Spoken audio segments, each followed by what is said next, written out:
Welcome along to Dusseldorf. Stuart Pearce alongside me on a beautiful, gorgeous, sunny Sunday afternoon. But Gareth Southgate will certainly have plenty to think about as he looks ahead to the game against Slovenia on Tuesday. And tactically, Stuart, it is absolutely fascinating the situation that England find themselves in. So we've got a few minutes now to look at the decisions that Gareth will be making, look at the questions that really he's facing and how he approaches them. So let's start by establishing the situation that England find themselves in. 4 points, 2 points clear at the top of the group, but so much need for improvement in terms of the level of performance. First of all, the pressing. Yeah, I think there's so many things. There's probably 5 or 6 certainly topics you could go through the team. The pressing from the front is one that, if we go a goal down in the game and don't press particularly well, the opposition can set a tempo and obviously take the sting out of the game. That is a big problem for us. We don't look as though we've got the energy in the team at the moment to press aggressively. So you can't turn the ball over in the final third of the opposition. So you're waiting for them to give it to you somewhere further up the pitch. That has been a massive problem for us, Jim. Who do you think is the best presser in the England team? I would say from 1 to 10, if you like, it's Declan Rice. When Declan presses, it takes your breath away. He goes very aggressively, gets on the front foot.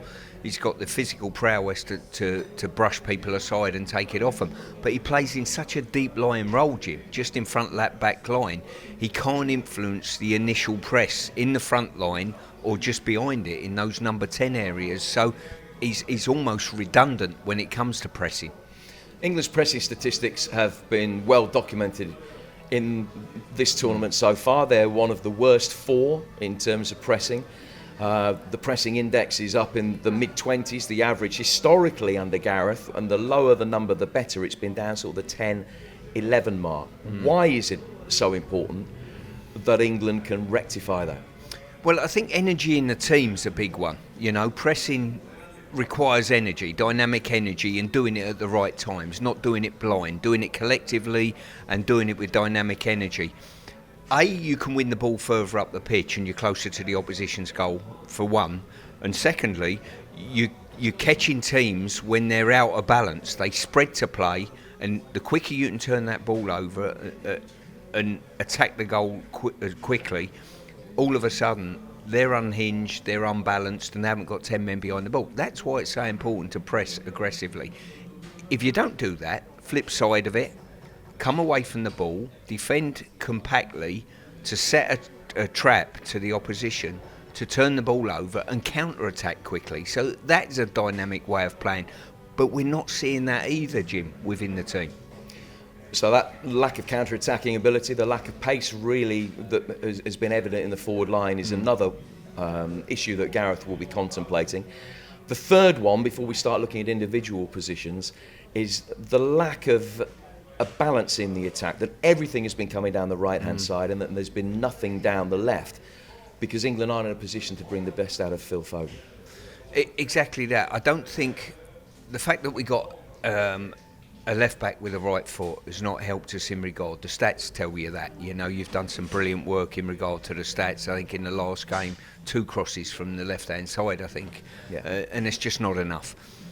So that gives us a real right-side bias. Phil Foden likes to come off the flank as well to join in a more central role, which is fine. As long as you've got a full-back bombing beyond him to deliver crosses, it looks very good, and his movement coming off the line, Phil, is very good to free up that space. We're not exploiting that advanced area, so everything's going down the right-hand side with Saka, with Walker. I think Saka over 2 games has been very effective for us, I really do, but it can't just rely on him, because teams get wise to it. They overload defensively on that left-hand side and stop the ball going there in the first place. Now, in full well, if we shuttle it out on the left-hand side, the ball's not going to arrive in our box. So if England are lacking energy, they are clearly lacking energy, how do you go about fixing that? I would imagine that's one of the most difficult things to fix. You can't just flick a switch and do it with the current set of players. So Gareth will be looking at that lack of energy. Is he now thinking, I have to make wholesale changes of personnel in a bid to establish that? Well, the answer to your question, we've got players in our squad that we knew coming into this major tournament, you've got to utilise the squad. We've got players with good energy, there's no doubt about it. The key for me is a state of mind, energy within a team. You know, some players are more dynamic than others, but you've got to have that mental approach to say, right, okay, we're going to set off, but when we turn the ball over, we're all going 2, 3, 4 players all at once on the counter-attack. This tournament has thrown up some, and I'm not talking about just the favourites in the tournament, I'm talking about all the teams in here have showed really good counter-attack threat and great energy on the turnover. We're one of the few teams that I don't think has. You know, we've won games, we've won a game and we got 4 points, but I think we've almost, I wouldn't say got there by default. We've earned those points, make no mistake. But we've not shown that collective dynamic energy to either sit off and say, look, we're not great at pressing from the front, so we're going to sit off nice and deep. But when we do turn it over, we're going after the opposition. I don't see that. But on the other side of that is we're not squeezing on and going very aggressively on a full court press and making it very difficult for teams. So we're falling between 2 stools at the moment, Jim. Okay, so if those are the questions that need sorting out, let's go about trying to establish what the answers might end up being. First of all, what will Gareth's mindset be? He's got the game against Slovenia. Is he trying to find a solution for that game alone? Yes. For England to win the group, and then he might rip it up and start again? Or are we now at the line in the sand where the Slovenia game effectively becomes a practice match for the games in the knockout stages? Is he approaching it game by game, or is he approaching it as potentially an up to 5 game unit from here on in? I think you've got to approach it as a 5 game unit. I think you've got to look at this game. What we could do is wheel out a very similar side, make maybe 1 or 2 changes potentially, and then think, well, that might be good enough to win the game. I don't think it will stand us in good stead in the knockout stage. I really don't. I think he's got to make changes now potentially, and when I say changes, a minimum of 3 I would suspect will be made. The defensive unit seems quite reasonable at the moment, unless he wants to look at that left back issue, but the options are very limited. Advance to that, whether they start moving players and say, look, do we need to get more out of Declan Rice? To do so, we need to advance Declan further up the pitch. If we're going to do that, we need a holding midfield player behind him. Walton springs to mind if we do. But for me, definitely, we have to look at the knockout stages whilst dealing with this game. We could comfortably see the game out, win the game, but when you come to knockout stages, if you haven't ticked a few boxes and solved a few problems, it'll all come home to roost then. Well, Jordan Pickford started the last 21 tournament games in goal for England. Yeah. That run will be extended, there's no doubt about that. Walker, Stones, Gahey, you would think that they're undroppable. As things stand, Mark Gahey in particular has had a very good tournament. So that brings us on to Kieran Trippier at left back, who defensively has been sound. Yeah. Not too much going the other way, as has been well documented. So your decisions really are keep Kieran Trippier in, potentially put Joe Gomez in there, or take out a left back and play with 3 centre halves. So what would you advocate doing there? That's a difficult one. I think Gareth in his heart of hearts has got to know, what am I going to do in knockout stage? Am I prepared to go to a 3? If I change to a 3 now, I've got to be prepared to go to a 3 and keep with a 3 if I feel as though that particular avenue is workable to me. The 3 looks as though it might give you decent balance potentially. That might solve the issue of Foden and Bellingham playing as 2 number 10s with Declan behind them. You know that Saka can play as 1 wing back on one side, and it's finding a wing back on the other side really to fit into place and into slot. Not sure that's the way forward. I don't think he will go to a 3 personally. I think it'll be a 4. People talk about maybe Saka coming from the right side to play left back and be an attacking left side. I think we're taking our, arguably, over 2 games, our best player away from the position that he's playing particularly well in. So would you water him down by sticking him at left back? I wouldn't. You know, when they got their tails up and playing well, you've got to encourage that. And he's one that I can understand moving players that you think I need to get more from them. But certainly Saka, to pull him out of that position and put him in at left back, I'm not sure that's the way forward. And we saw in the last Euros that England almost alternated between a back three and a back four, and for the bigger games they ended up playing a back three. But it's very rare that you will see a side chop and change within a tournament. England haven't played a three now for quite a time. Yeah. So much as left back is ostensibly a problem, it would seem like almost too much of a risk to change it at this stage. I would say the answer to that is yes, but I don't think Gareth envisaged, with Trips playing at left back, this to be as much of a problem as it is at this juncture. Yeah. You know, we've had 2 games now where we've got very, very little from the left-hand side, and any good things we've seen from Phil Foden has come when he's gone wandering inside and beyond, you know, so it really has become a problem. In hindsight, we'd have took another left back and probably left a centre half at home, maybe Dunk, whoever you deemed the 4th or 5th in line, you'd have left at home and bought Chilwell or whoever you deem as a natural left-sided. But we were hoping that Shaw would be fit. It doesn't look as though he's going to be fit for this next game, and if he's not fit for this next game, it's such a big call to put him in, having not played for so long. Okay, so you've got the same goalkeeper, you're playing with the same formation, you've got the same back four. Let's go back to what you were talking about Declan Rice's ability on the press. Yeah. And perhaps Harry Kane's lack of ability on the press from what we've seen in this tournament so far. He's been leading the press, but it's looked a little bit awkward at times. So you would advocate playing Deck a little bit further forward and playing Wharton in with him. So you're keeping a 4-2-3-1 formation, but you're putting Wharton in there to allow Rice to push forward. Well, I think when you look at what's working at the moment and what players need to be in the team, you don't leave Declan Rice out of the team. But for me, I want more for my pound, if you like, you know. To do that, do I need to play him further forward? That might tick the box of the energy in the team. He certainly has got that. He looked flat in the last game, but give him another leash of life potentially and play him further up the pitch. He can get up and back. I have no problem with that. Wharton playing in behind him would look to solve that issue. Declan playing further up. Would you play alongside Declan, Phil Foden maybe, to give him a run out there? And then you've got the option, the most probably mobile of the forwards that we've got is probably Watkins at this moment in time. Do you give him a run out in advance, or do you play Bellingham as a false 9 potentially? That could be an option for him to have a look at that. On the right hand side, the Saka situation is a good situation. You know, he's the one that probably arguably has been England's best player over 2 games. And then you're looking someone with some mobility on the left-hand side. Is that Gordon? Do we need to have a look at Gordon, who's got a reputation of being good coming back as well? So I think whatever we do and whatever mixture we have, hand on heart, I'm not sure what level of performance we're going to get, Jim. You just hope we'll get a level of performance. So you've talked about a lot of players there that would justify their place. For them to be brought in, you're going to have to leave somebody out. Is Harry Kane droppable? How easy is it for an international manager, for a captain that has been there through thick and thin, at this stage, to take him to one side and say, I'm sorry, I'm going to leave you out?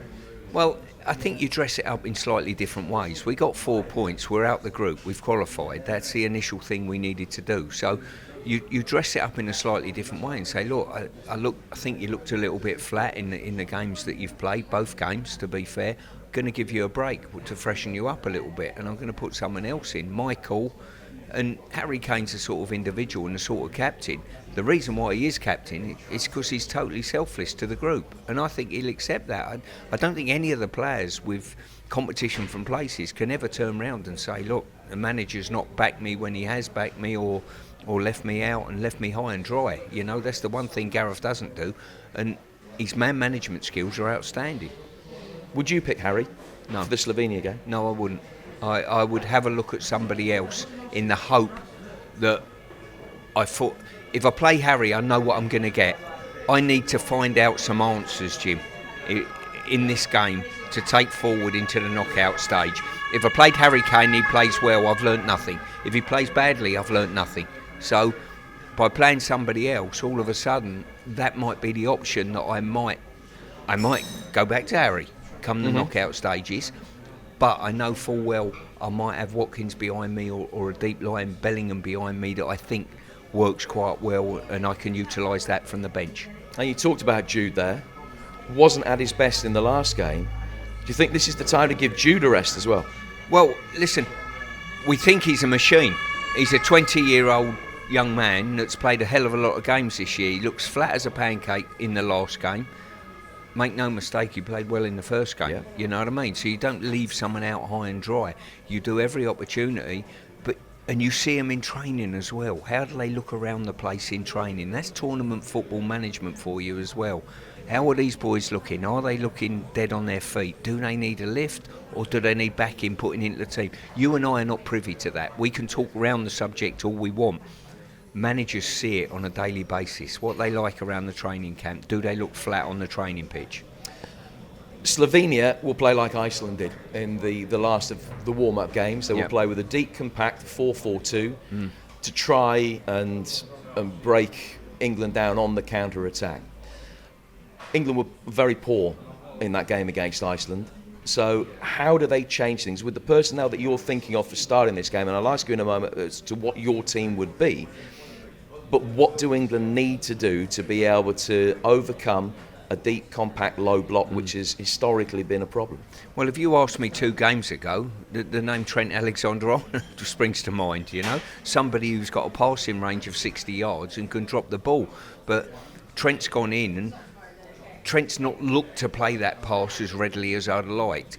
And in his defence, I don't think he's had the runners in front of him, if I'm being quite honest with you, to go in behind and feed the reason why he's in the team in the first place. So I think what you do, and we go back to pre-tournament, you've got to utilise the substitutes bench if you don't think things are working. You put a team out that you think is going to be good enough to teach you a few things, win the game, all of those type of things. If it's not working, make early changes, you know what I mean? Don't wait for 60, 70, 80 minutes and the game elapses. We've got the luxury of 4 points in the bag. If it's a game of leaving Trent out, which is fine, but you see the game, you see how it pans out for 30, 40 minutes, and you think, you know what, this game needs Trent Alexander involved in it because of his passing range, by all means do so. Okay, so let's finish then by looking at the team that you would pick. We already know it's going to be the same defensively. Jordan Pickford in goal, Walker, Stones, Gahey and Kieran Trippier. I know you're picking Declan Rice. Who have you got in alongside him? I'll tell you what, for what I need to find out, I'd probably play Wharton in as point down. Foden with Rice just behind him, but more advanced. Probably Gordon on the left-hand side, Saka on the right-hand side, and I would probably say, to try and force the opposition and run in behind and stretch the opposition, I'd say Watkins. Even though Slovenia are going to be playing with a really low block, you'd be happy, you'd still want to see Watkins in that role for this particular game? Someone's got to run in behind so the defence have a reaction to that movement, to free up space for the likes of Foden in behind in those little areas in and around there. If you 4-4-2, you need punch on the width. I think you've got that with Saka, and you've got that on the other side with Gordon as well. So they'll offer you width there. You need people in the box and to make the box. So, and I think what it does as well, it gives the likes of Kane potentially a rest, and it gives Bellingham a rest as well. And they just might need that. It might just be money in the bank going forward. So to sum up then, you're making the changes, you're leaving out Harry Kane, you're leaving out Jude Bellingham in a bid to try and find a successful formula to get through the Slovenia game, but also find a successful formula for the 3 games that remain. And you'd be happy to leave both Kane and Bellingham out for the round of 16 game, for the quarter-final game as well, if it's a success against Slovenia? Bellingham, no. Definitely not Bellingham. So how are you answering the Bellingham-Foden conundrum, getting them both in the team, or is that not important? Well, for a start, you're going to have a look at Foden playing in a more central area. And then if he hits the ground running and he hits that off, you've got to have a look. And I'd rather pluses in my camp that I can turn around and say, you know what, Foden working a central area works. So if I want to play Bellingham as a false 9 with Foden in behind him, I know that can work because Foden works within there. I think it also can answer a question in regard to Declan Rice playing further up the pitch. You still might, come knockout stage, have a situation, if all of those things play out, you've still got a problem, but a good problem in this. Rather than having a checklist of 5 or 6 things that you think all of these things are not working for us: pressing, counter-attack, Declan Rice not further up the pitch, no punch on the left-hand side. Instead of having that checklist, all of a sudden your checklist of negatives become maybe 2 or 3, and the positives, Foden playing more central, Gordon playing on the left-hand side, Watkins playing with more energy. Then you reassess it, then you sit with your coaches and say, right, what is the team selection, and dovetail that with the opposition we're going to play and what's going to hurt them. Do you think we could be in a position, I mean, Phil Foden wants to play centrally, and John Stones actually was chatting to our England correspondent Faye Carruthers about it earlier today, and he mentioned specifically that Phil Foden, he feels, now is a number 10 as opposed to a player on either side, and you lose quite a bit from Foden if you don't play him as a 10. Could you envisage a situation where you're playing Foden behind Bellingham playing in the false 9 role that we often see him playing for Real Madrid, gravitating out towards the left, so Foden is making those third man runs? Would that be a potential solution for the latter stage of the competition? Yeah, I think we talked about, Foden playing behind Bellingham, so there is no reason why not. Movement in the front area, as long as you've got people prepared to make those runs beyond and not everyone coming to the ball, Foden, if you can encourage him to go in behind Saka, to go in behind maybe Gordon or whoever's playing on the left-hand side in behind. We've not talked about Cole Palmer in any way, shape or form at the moment, potentially playing one of these roles as well. So the good thing is we got options. The good thing about having options, and the bad thing about having options, they are options and they cloud your judgment on occasion.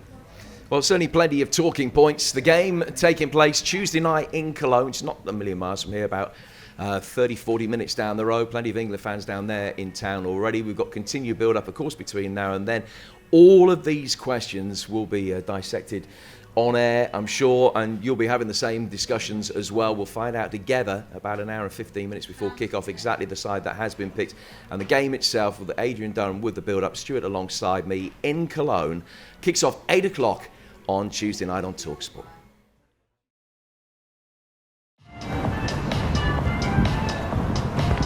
Was ist das?